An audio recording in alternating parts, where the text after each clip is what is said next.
According to a recent study from the Federation for American Immigration Reform, the Biden-Harris administration's migrant crisis cost American taxpayers more than $150 billion last year alone.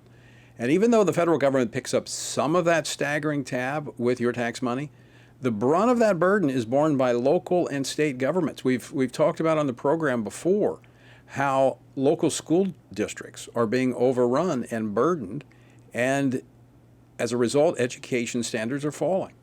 Now, this also includes additional costs for law enforcement, tasked with monitoring the hundreds of known gang members now active in U.S. communities. Will voters recognize the damage caused by the Biden-Harris border policy? Joining me now to discuss this, Congressman Andrew Clyde. He serves on the House Appropriations Committee and represents the 9th Congressional District of Georgia. Congressman Clyde, welcome back to Washington Watch. Tony, it's great to be with you on Washington Watch. Thank you. So, Congressman, $150 billion, that's nothing to sneeze at. No, it's not. And if we continue with this invasion on our southern border, it's only going to grow. We're going to have more expense, and it's going to cost the American taxpayer more money. We look at the dollars. It's easy to quantify the dollars, but we also see the Department of Homeland Security acknowledging that somewhere between 100, they placed 100 on the watch list, but they estimate upwards of maybe 600 have come through associated with this Venezuelan gang that is brutal, bloody, and violent. I mean, our streets are not safe. Our communities are not safe. Yeah, I agree with you 100%, Tony. I mean, and we have seen that here in Athens, Georgia, where a Venezuelan brutally murdered a 22-year-old college student named Laken Riley.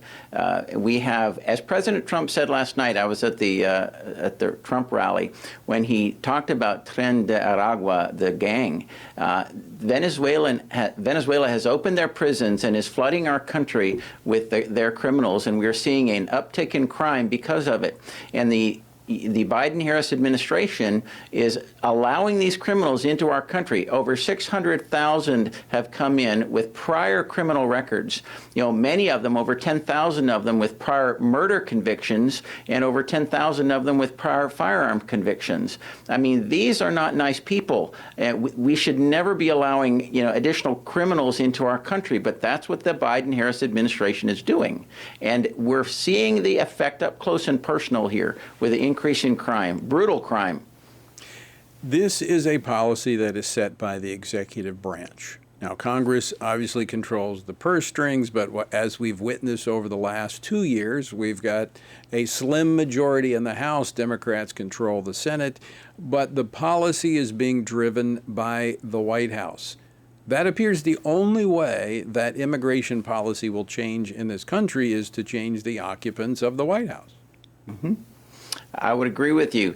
We need to change the occupants of the White House. And I know that President Trump, during his prior administration, we had the most secure border and the most secure country that we have seen in my lifetime. And now President Biden's policies, as you mentioned, it's policy over personality.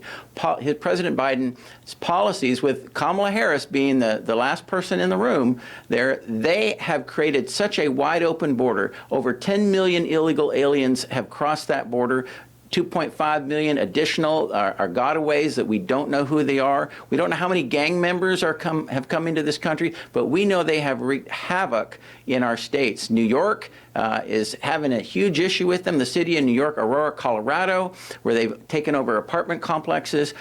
This is a disaster for our country, but I know President Trump, he'll stop it.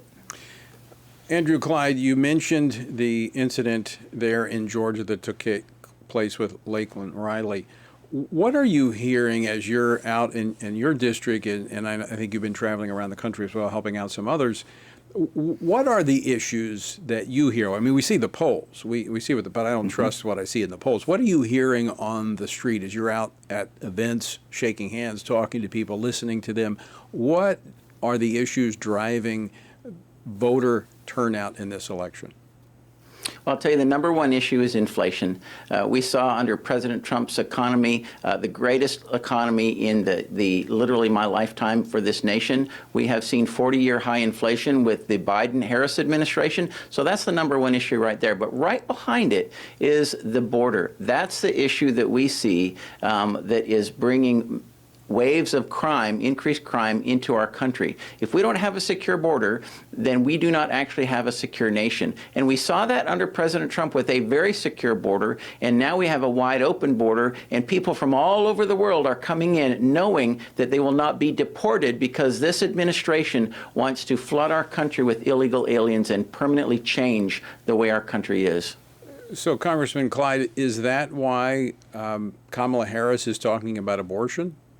Because the policies and decisions made by the Biden-Harris administration on the economy has led to greater inflation, and their border policy has been a disaster, so that leaves them to talk about abortion? Well, literally, you know, as you see when Kamala Harris has an interview, she deflects every question to criticize President Trump. They think abortion is the one winning issue that they might have, and so they're pushing that as well. But you have to remember, government is instituted among men to protect individual rights, and God, our Creator, gave us the right of life, liberty, and the pursuit of happiness. And we understand that through the Declaration of Independence. What actually the birth certificate of our nation told us about, you know, confirmed that about life. And we need to be protecting it. And I think this is, I believe that is an issue in this election cycle from folks I'm talking to. I know inflation is hitting the family budget. The border has made people insecure. But when you listen to Kamala Harris and what they're advancing on this radical abortion policy, I believe that's gotten the attention of a lot of pro-life voters. Congressman Andrew Clyde, out of time. I want to thank you for joining us. Always great to see you and get insights from you. Thank you, Tony. Great to be with you on Washington Watch.